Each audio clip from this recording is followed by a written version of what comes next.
Well, as parents await vaccines for their kids, there is a big worry. Some experts seem to suggest that there is going to be a possibility of a third wave, and that might just affect kids in a bad way. Here's more.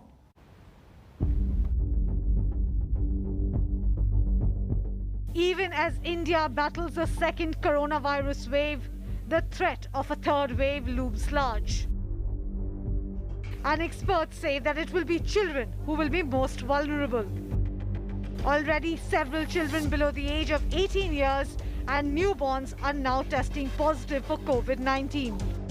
States like Maharashtra have already set up a special pediatric task force in anticipation of the third wave that will procure medicines, ventilators, and build COVID care centers for children. The World Health Organization, however, says there is no evidence that the third wave will impact kids.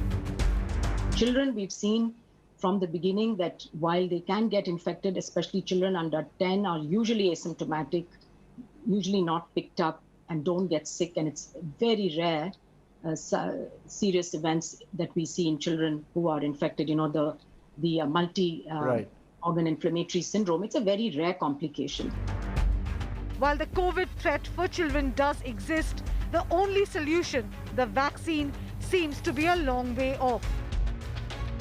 The government's expert panel has cleared phase 2 and 3 trial of Bharat Biotech's Covaxin on children between the ages of 2 to 18 years.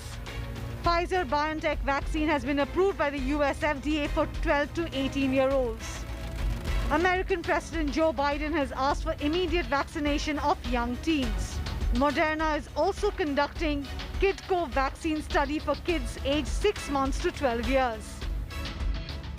One thing is for certain, we need to protect our children and do so fast. Bureau Report, India Today.